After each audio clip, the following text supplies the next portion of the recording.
I call upon you in this hour, bring magic unto me.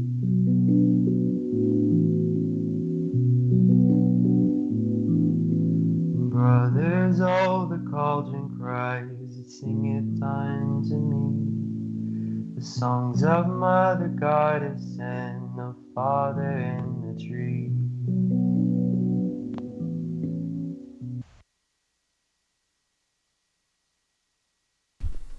Hello, my lovelies. This is Paisley Wild, and we are adventuring off into the spaces between. Thank you for joining tonight. We are being broadcast live on Truth Frequency Radio, iHeartRadio, TuneIn, and TalkStream Live, and on YouTube World. Hello. Um, Now, if you are listening in on YouTube, make sure you hit the like and subscribe button and the bell. So you'll be notified when I am live, because periodically I do drop the 3-cent videos, and those are kind of fun. Most people hand out their opinions are worth 2 cents. Well, mine are worth 3 cents. Three's a good number, so sure, why not? Anyways, no matter how you are listening to me, please stop in and say hello. Sorry, I have long hair. Sometimes it just gets in my way. Make sure you stop in and say hello. And I want to thank you again for joining me here on my spiritual journey, and I hope that you will want to continue learning with me. Now, if you do want to support the show, you can check out the Etsy store, which is still running, because sure, why not? And that is www.etsy.com/shop/Monarch Mountain Studio, and that is MTN for mountain. Or you can also find me at thespacesbetween.live. And the call line is open tonight, so that number is 213-233-3998. And if you're in the UK, it is 44203-393-2871. And just checking to see who is here. I see Ruthie. Hi, Ruthie. Yes, thank you. I will.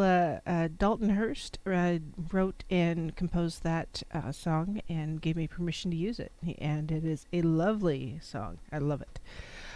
So hi, Ruthie. Hi, Blacktree, Brent, Lawrence. Hello, hello. And then off in YouTube, I see we've got hi, Lisa, Blacktree again. Hi, Julia, Cameron, Deb, Sonia, and Weird Desk. Shoot. And I punched a button. Yeah, good times. Sometimes I should not be allowed around the technology. It's kind of like some people should never hold a hammer. Sometimes I shouldn't have the technology. So, it's all good, right? So, real quick, remember in the U.S., it is daylight savings time tonight. And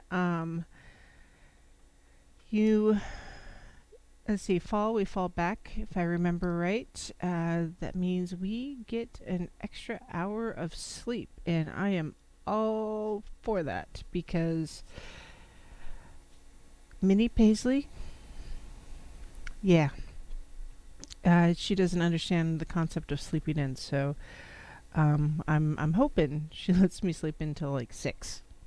So, anyways, so yes, daylight savings time in the U.S., and then just on the realm of the spooky spiritual and such. Today is Dia de los Muertos, or the Day of the Dead, and it's a 2-day holiday that reunites the living and the dead. Excuse me. And so families often create ofrendas, or offerings, to honor their departed family members that have passed. I'm getting this information straight from the Day of the Dead .holiday website. So they are honoring their family members that have passed. And the altars are decorated with bright yellow marigolds and photos of the departed and favorite foods and drinks of the one that has passed and that's being honored. And the offerings are believed to encourage visits from the land of the dead, as the departed souls hear their prayers, smell their food, and join in the celebrations. So the Day of the Dead is one of the few holidays in the world, actually, that celebrates death and life. And it's unlike most of the traditional death ceremonies where mourning is more typical. And instead, the celebrate death and life at the same time. So um, November 1st is actually Dia de los Angelitos or Angelitos. Dia de los Angelitos. There we go. Which is Spirits of the Children, and so, or is it Spirit Day of the Little Angels, and it starts at midnight on November 1st, where the spirits of all deceased children are believed to be reunited with their families for 24 hours. So families do construct the altar, with the departed child's favorite snacks, candies, toys, and photographs to encourage a visit from their departed children, and the names of the departed children will often be written on a sugar skull. And then there's Dia de los Difuntos, or Spirit of the Adults. And so at midnight on the following day, which is November 2nd, the celebrations shift to honor the lives of the departed adults. And the night is filled with laughter and fun memories, much like the night before. However, the ofrendas take on a more adult-like theme with tequila, pan de muerto, mezcal, pulque, and jars of atole. So families will also play games together, reminisce about their loved ones, and then dance while the village band plays in their towns. And so, all in all, the whole celebration is called Dia de los Muertos, and it's just at the end, it's a grand finale and public celebration of Dia de los Muertos. And here in recent times, people come together in cities dressed up with calavera painted faces, or the skeletons, the sugar candy skulls, and have parades in the streets. Cemetery visits are very common. On the last day, as families will go to decorate the grave sites with the marigolds, gifts, sugar skulls, and it's just also customary to clean the gravestone and restore any colors that have faded. So just kind of a fascinating observation of death, which is really different than what we do here in the U.S. or in many cultures around the world. Often death is a feared thing and something that people are trying to avoid, or it's just a time of loss. There's not a lot of celebration of the dead or of dying. And I'm sorry if I'm a little sinusy and nasally. Minnie Paisley is a petri dish, and she brings home all sorts of fun colds, and I think I am going to fight this one off. I refuse to be sick. I don't have time for it. But until then, my sinuses, yeah. So, my apologies. Anyways, so often a pagan observation that is very similar to Day of the Dead is the dumb dinner, like I mentioned earlier, a couple weeks ago. It's where we honor the dead with a dinner. That one is generally more quiet and more reserved, like a lot of people are up here in the U.S. and around the world. And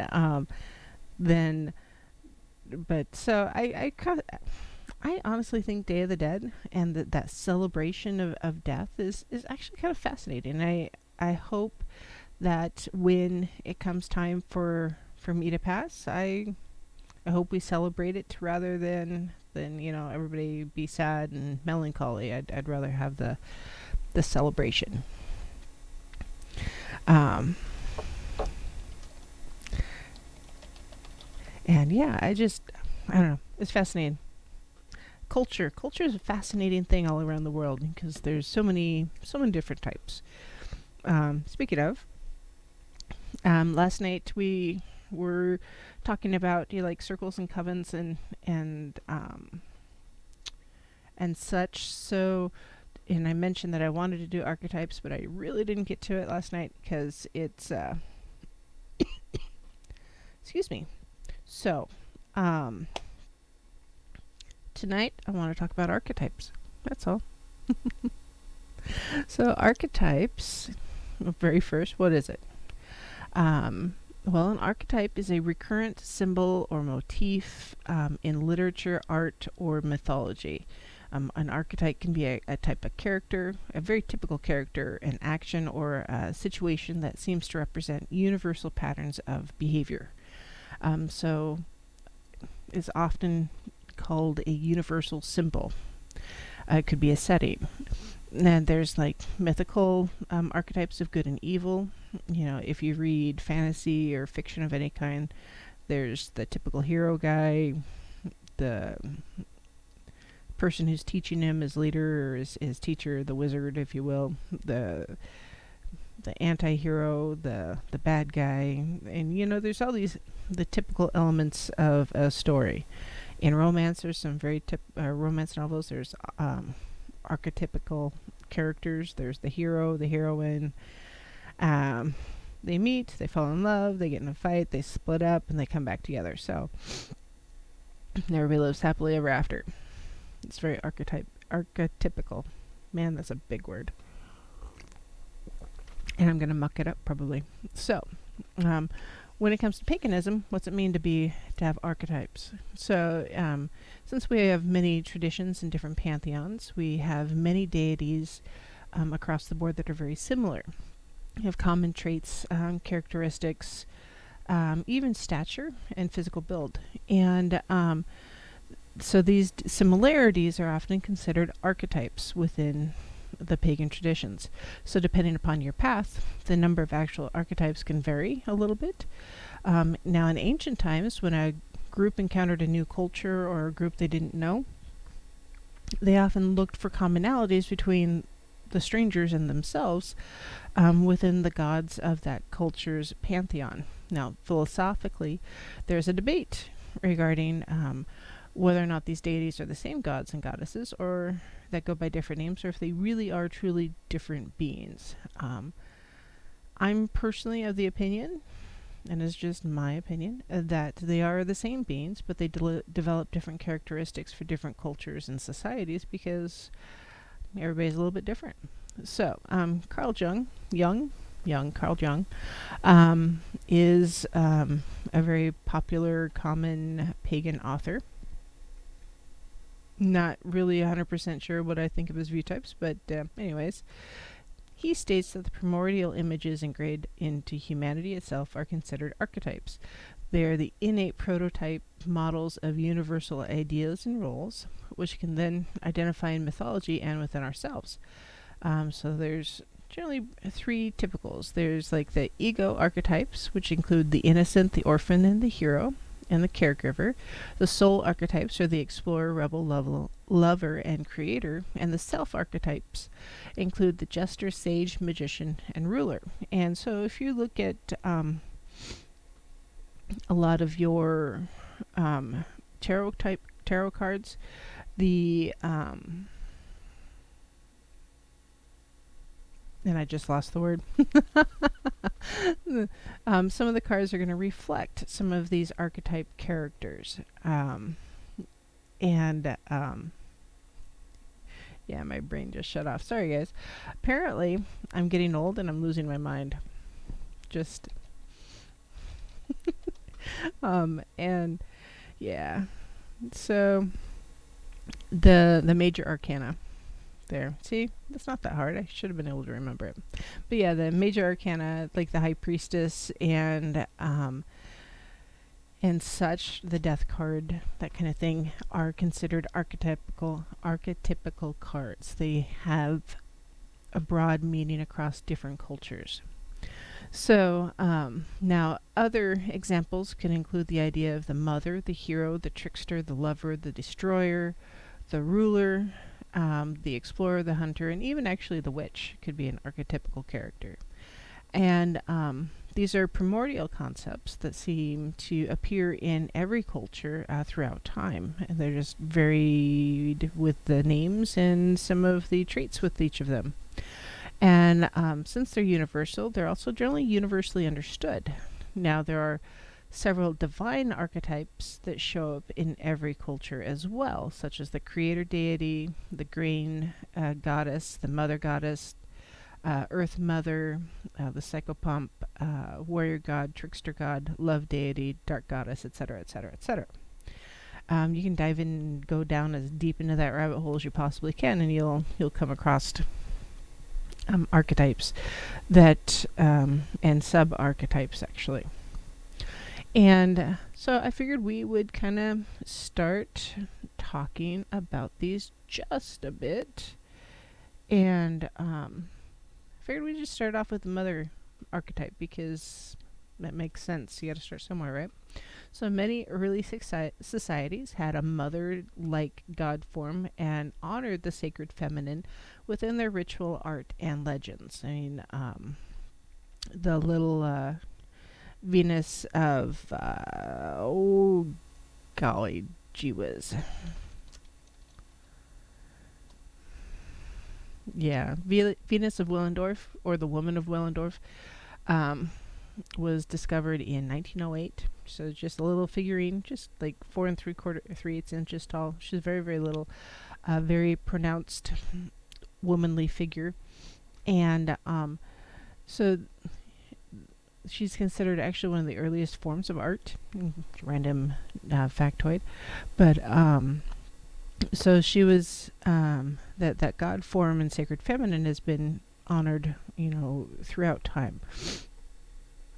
Um, so pre-Christian cultures in Europe, like the Norse and Roman societies, actually honored the deities of women with their shrines and temples built to honor such goddesses as Bonadea, Cybele, Frigga, and Hela. Now, ultimately, that reverence for the archetype of mother has been carried over to modern pagan religions, or the neo-pagan. And some might even argue that the Christian figure of Mary is a mother goddess as well. I think so. I know Christianity says that they are very monotheistic, but they really aren't. I don't think so. I think God the Father, God the Son, God the Holy Ghost, Mother Mary, and that's just and Satan, and then and that's just for Christianity. Now, if you're a Catholic, I feel that there's all those sub deities like in the saints and such. So and then there's the angels. So and the fallen. So, anyways, very not as monotheistic as they think they are. Anyways, so yes, soapbox. um, so there are quite a few. Yep, quite in.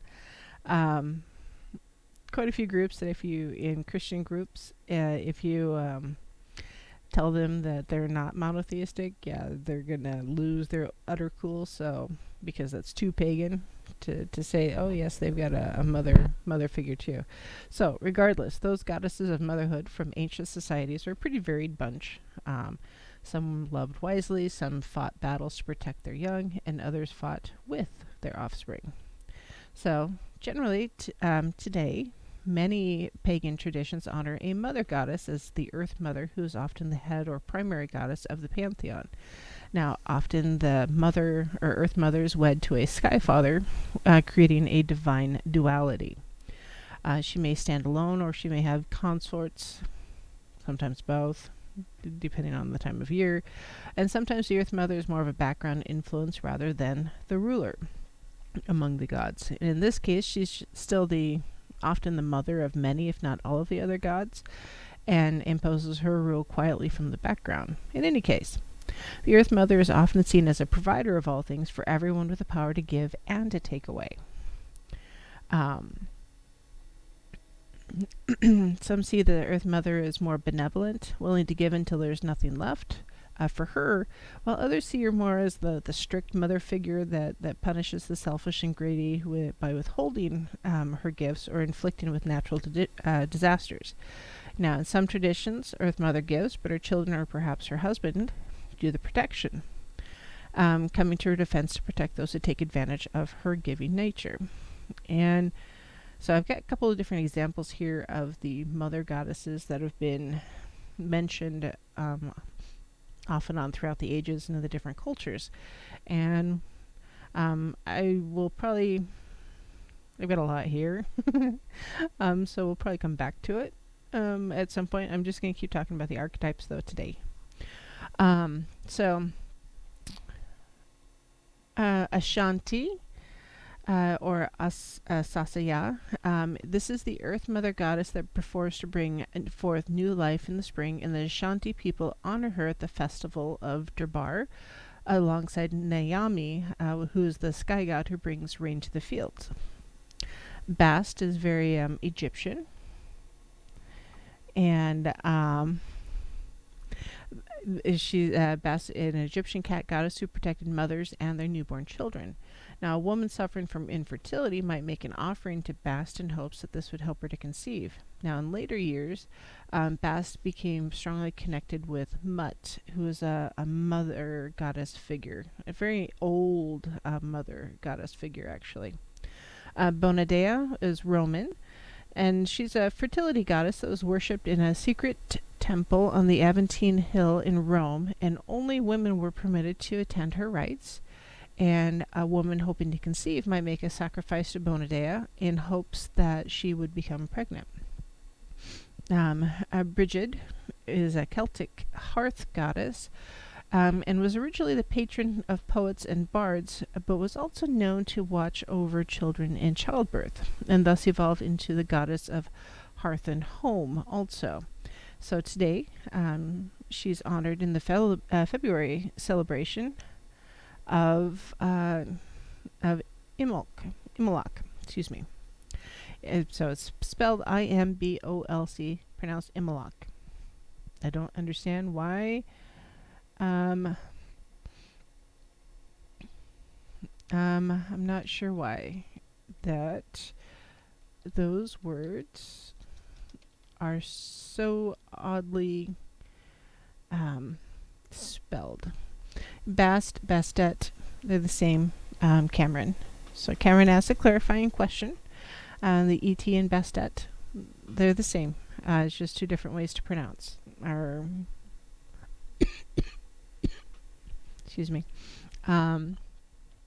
Cybele was a Roman mother goddess, and she and was at the center of a rather a bloody, I guess, Phrygian cult in which eunuch priests performed mysterious rites in her honor. Now, she did have a lover by the name of Attis, and because she was very, very jealous, he castrated himself and then killed himself. So, Romans were odd people and did odd things. I'm just saying. Demeter was Greek, and probably one of the best known harvests goddesses of the harvest. And so when her daughter Persephone was kidnapped and seduced by Hades, Demeter went straight to the bowels of the underworld to rescue her lost child. And their legend has persisted for millennia as a way of explaining the changing of the seasons and the death of the earth each fall. So here in the northern hemisphere, according to Greek mythology, Persephone is now down in Hades, hanging out, and or is hanging out with Hades, and Demeter's upset, and so everything's kind of gotten cold and chilly, and the trees have kind of lost their leaves in the symbolic death. In Norse traditions, Freya, or was the Norse goddess of abundance, fertility, and war. She is still honored, of course, today, and is often associated with sexual freedom.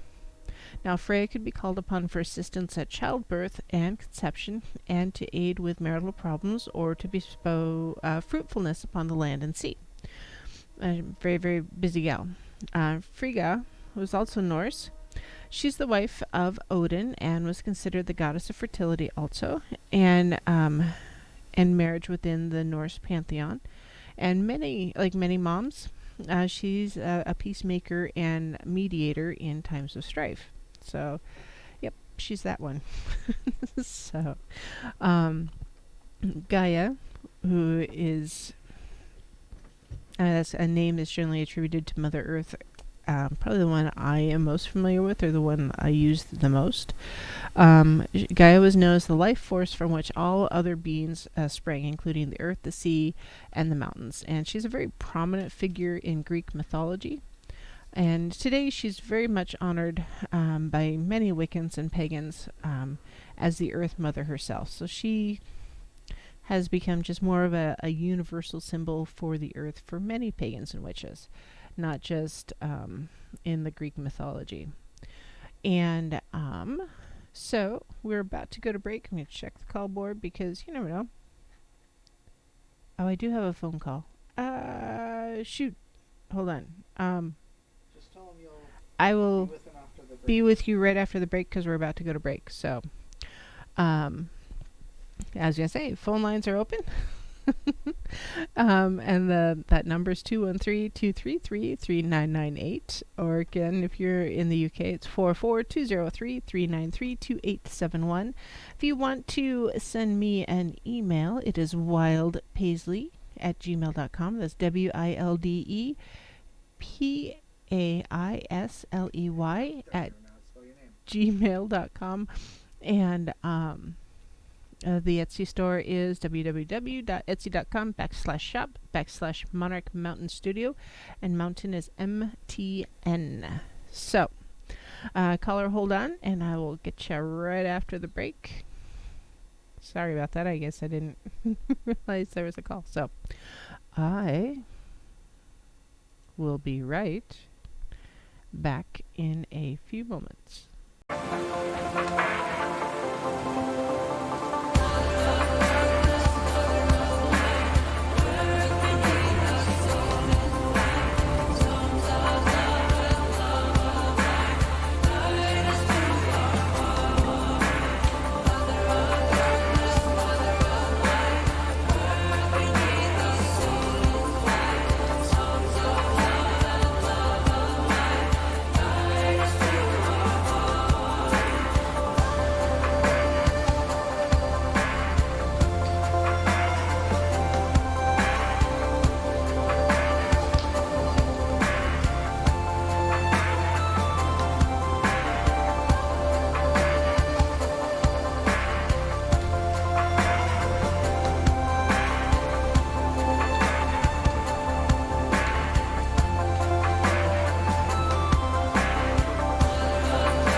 Sisters of the shining moon, heaven, earth, and sea.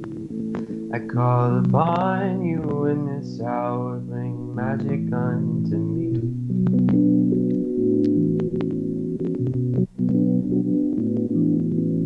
Brothers, oh, the cauldron cries, sing it unto me. The songs of Mother Goddess and the Father in the tree.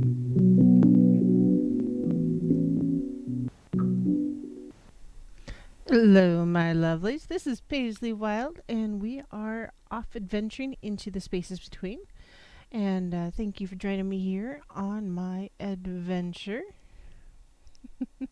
And thank you for all joining. And thank you, caller, for waiting so patiently through the break. So, caller, you're on the air. Hello. Were you muted? Hello. Hi. Hey, Can Sonia. you hear me? Yes, I can hear you just fine. How are you? I'm okay. I'm a Canadian, so of course I'm I'm patient. They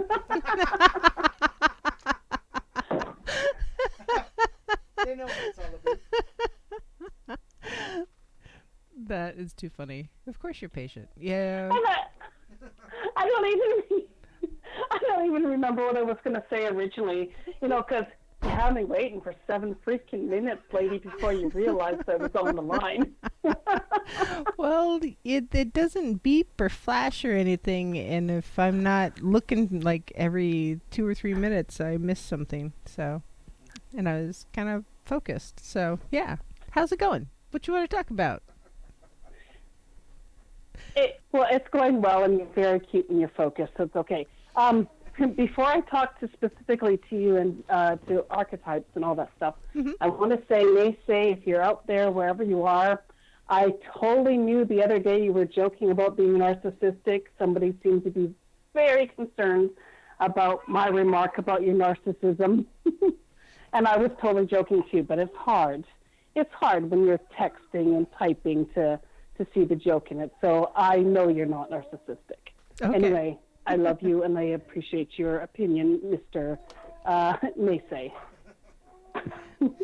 All right. Hey, since I have the power of mute, I've unmuted Don. What? Yes, and No he way. can breathe heavily into the phone. Sorry. So what's up, my dear? Talking about the archetypes?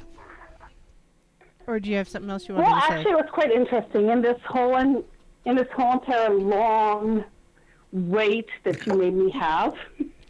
you mentioned Bridget, and I'm like, oh my God. Well, maybe that's why I'm calling. Maybe it's because of her. I don't know. So, Okay. sorry, hang on. Okay, for anyone that doesn't adult with babies, yay for you, but I'm adulting with babies, and that's I'm currently wrestling a toilet paper monster. That has nothing to do with archetypes. Oh, maybe it does have to do with archetypes in a different way. That's too funny. Well, Okay, Laura, out. I know that Minnie Paisley, there's a reason why I don't pre-record. It's because I would have no peace. She really wants to be on camera and in front of the microphone at any given time, always. Yes. I mean, always. Even if she thinks you're on the microphone or taking a camera picture or of any kind, she has to ham it up. So, yeah, totally get it. Love the littles. Is this one of those you love them, but sometimes you wish they would do something different kind of thing? Yeah, pretty much. Yeah, she'll ignore me for Oh, hours. dear. And then the moment I sit down in front of the computer to work on the show or something else, I have some audio I need to transcribe, and it's really hard to do when mom. So yeah, I get it. So yeah, archetypes. Yeah, but babies are completely different archetypes than what you were talking about. To begin with. Yes. Actually, babies are kind of an archetype. So I don't know. I just thought it was. Sorry? I said babies are kind of an archetype because they're Absolutely. They're also little tiny mini terrorists. yes, they are. Yes. Yeah, they are kind of that newborn, the newness of life, curiosity, and growth. So, in a way, the new hero type archetype, because they're just starting out on their journey. So yeah. Are you still there? Well, yeah, oh yeah, I'm still here. Okay. I'm not going to leave my woman. You can't tear me away from her. No, well,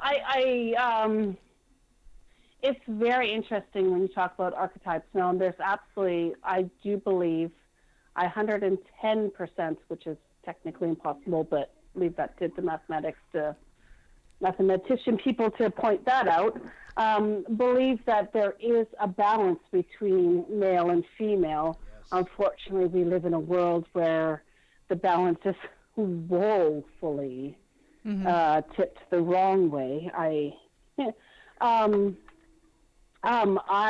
have no problem acknowledging my male side as well as my female side, but when you mentioned Bridget, just before the break, I'm like, that to me, that was interesting, especially because the very few things that you listed off that are some of her qualities, because just a little over a year ago, both the Morganan and Bridget decided to call me. Like, I wasn't looking for anyone. I was happy with the triple soul goddess. I was okay with that. There's the maiden, mother, and crone. That's great. I'm a moon child. And all of a sudden I was hit between the eyebrows with this, hello, we're here. So starting this Yule, it will be my year. I did my year for the Morganan, and it'll be my year for Bridget. Oh, very cool. But anyway, sorry, I'm babbling. No, you're fine. I totally get it. Because I know that, I feel like I'm called by Kanunos, so I totally get it. It's often, like, oh, oops, I should have been paying attention, and why didn't I get that sooner? So, yeah, I get it. Now, did you know that Saint Bridget is one of the few goddesses or deities that did a full transition to Catholicism? Just because so many people followed her that the Catholic Church had to incorporate her into the sainthood. Their pantheon? Yeah, their pantheon. She's absolutely one of the most ironic deities. Not the only one. She's not the only one, but she's the most ironic. And by ironic, I mean, Catholics saying, you can worship no other gods except for Yahweh, God. And then all of a sudden they turn around and say, but, here's the goddess that we can worship, but we'll make her a saint. Yeah, exactly. And actually it was for that reason, based on, you don't have time for this because you've only got less than 30 minutes, but based on my upbringing, it was for that reason that it took me a while to actually totally hear her call. Because I'm like, oh, hell no, you're not calling me. I'm done with Christianity. You're not calling me. But it wasn't about the Christian side of her. It was about the her. Yet, if that makes sense. Yes, it does make sense. Yes. Well, it was very ironic, and because of the Christianity bit, I tried to say, I tried to be Peter and deny her, but it didn't work out because you know what, she wanted what she wanted. Yes. Well, during your time in Christianity, maybe she was calling to you earlier, but because of the Christianity aspect of it and the dogma of, the one God, do you think that's part of what it was that you didn't recognize Saint Bridget calling for you to be hers? Well, there's that. There's that, definitely. And because I do not have a problem with those who are or call themselves Catholic, right. But I have a problem with Catholicism. Yes. Actually, I have more a problem with Catholicism than I do with Christianity in general. Sure. Again, subject for 10 million years away from now. But yeah, it was definitely that. It was when somebody tells you you can't believe what you want to believe when you want to believe it, you tend to, if you're smart, just believe it in secret, or stop believing it at all. Right. Mm-hmm. Yep. Yeah. Unfortunately. So yeah, That's very true. no, okay. Quite a few of the pagan holidays and pagan deities ended up being subsumed into Christianity for that very reason, because the people who practiced and followed them wanted to continue those traditions, and so they had to transfer some of those beliefs or twist them a little bit to fit into the Catholic way of life, which is really unfortunate because there's a lot of information lost and a lot of connection that was lost. Well, now also think about Saint Christopher. Saint Christopher is suspected of being a cynocephaly, which is a dog-headed person, Mm-hmm. and he is a saint Yes. in the Catholic religion. How does that work? You know, his eyes were opened by the light of the Lord, and all of a sudden he is no longer, you know, this beast that he was originally. So there's also another point there. Mm-hmm. Yeah.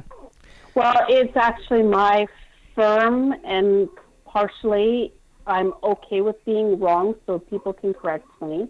My ignorant personal belief that the only ones in Christianity in general that completely understand mysticism and everything in total are the Jews.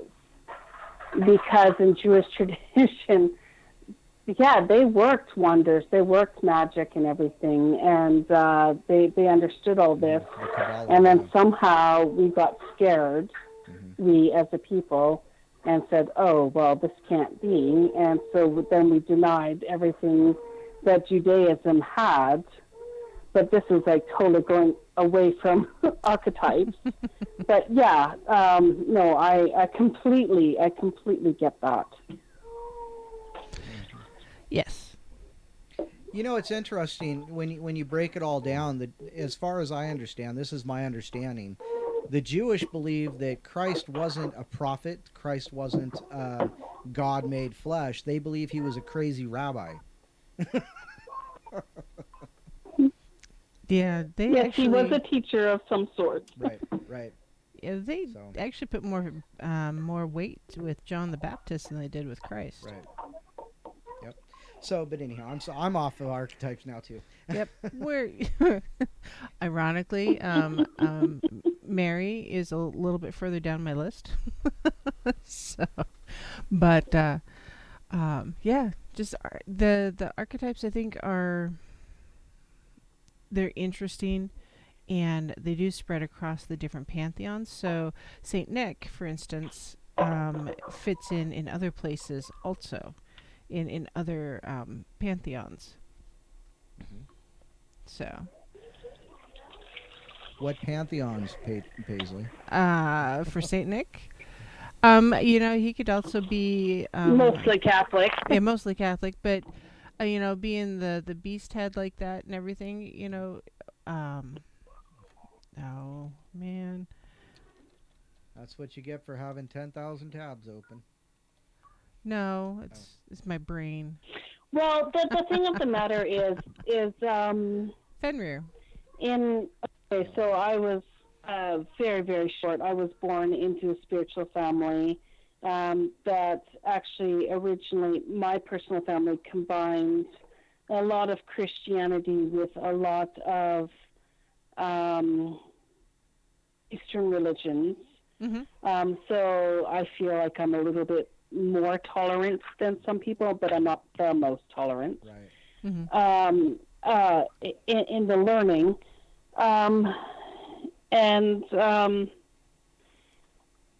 Sorry, I'm like also distracted because I'm trying to clean out my son needs a G tube, so I'm like cleaning out his pump, if you must know. Okay. which you must because I just told you. Multitasking. Anyway, It's a mom thing. But yeah, there are a lot of things within what I grew up with in my spirituality, which was mixed with Christianity, very much so because on my father's side they're all Baptists. They're beautiful people and they're all Baptists and they're somewhat deluded, but that's okay. I still love them. Just a little. My father also, as I had commented a few times, he was a practicing shaman. He believed himself to be the black sheep of the family, but that's another debate altogether. He learned shamanism from a fellow that actually acknowledged that he shouldn't have taught him anything about it. He had a personal trainer when it came to his kung fu and his shamanism. But that's how I learned a lot about spirituality in general, and what is allowed and what isn't allowed. Okay. Well, that makes sense.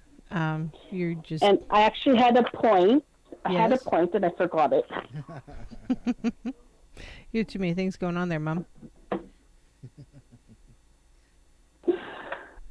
Well, the good news is the pump is almost clean. I'm like standing over the freaking sink doing this.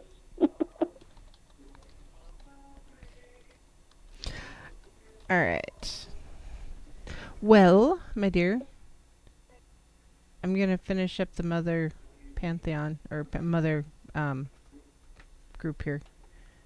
Okay? Are you still there?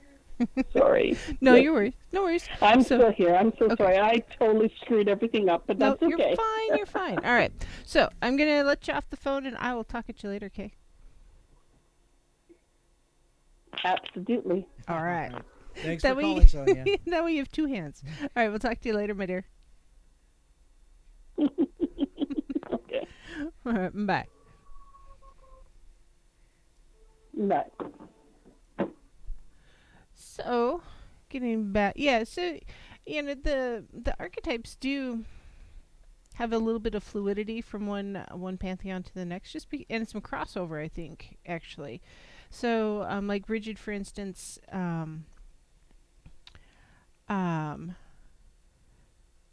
she was very much a Celtic deity, but when she became a saint, she broadened her horizons. Not just was she the saint of the hearth and fire, she was also the saint of wells and had a water connection, which is odd to me, but because I wouldn't have assumed that. So that crossover from the two different kind of pantheons or traditions. So Isis is an Egyptian deity, and in addition to being the fertile wife of Osiris, Isis is honored for her role as the mother of Horus, one of Egypt's most powerful gods. And she was also the divine mother of every pharaoh in Europe, according to legend, and ultimately of Egypt itself. She assimilated with Hathor, who is another goddess of fertility, and is often depicted as nursing her son Horus. So there's a wide belief that this image has served as an inspiration for the classic Christian portrait of the Madonna and Child. So kind of a derivative of a crossover there of that pantheon also. Juno was a Roman deity, and she was in ancient Rome. She was the goddess who watched over women and marriage. And as a goddess of domesticity, she was honored in her role as a protector also of home and family. Now, Mary is, of course, the Christian, and there's a lot of debate about whether or not Mary, the mother of Jesus, should be considered a goddess or not. I think she should be. However, she's included on the list because she's considered a divine figure. And, there's other books you can read about that, of course, because, oh my gosh, there's been so many books written about Christianity.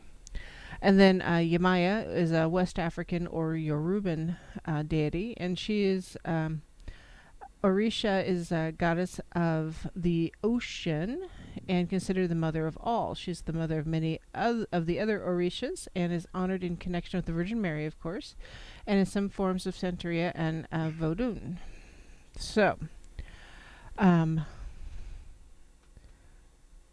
am gonna wait on the next one, which is the father archetype or the king archetype. Well, it's only like 6 minutes left.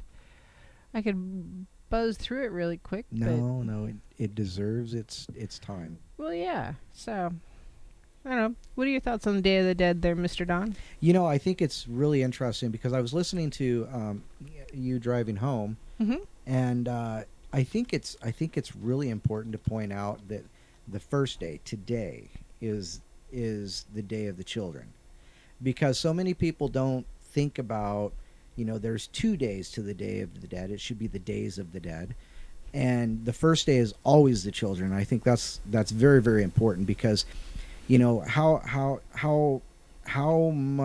much of your heart do you lose at the passing of a child?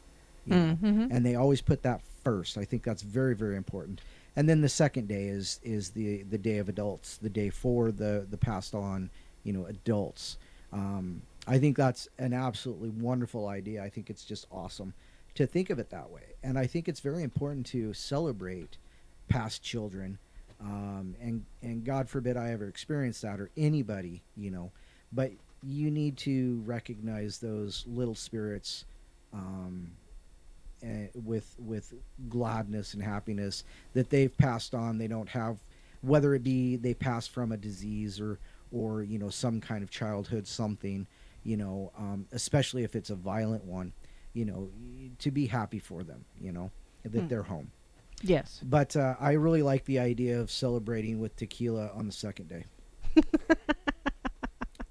I've never seen you drink tequila. That would be kind of funny. Because no, tequila is not good to me. Tequila and rum is not for me. I get you some mezcal. Oh, I'll take that. So, something that I've noticed, kind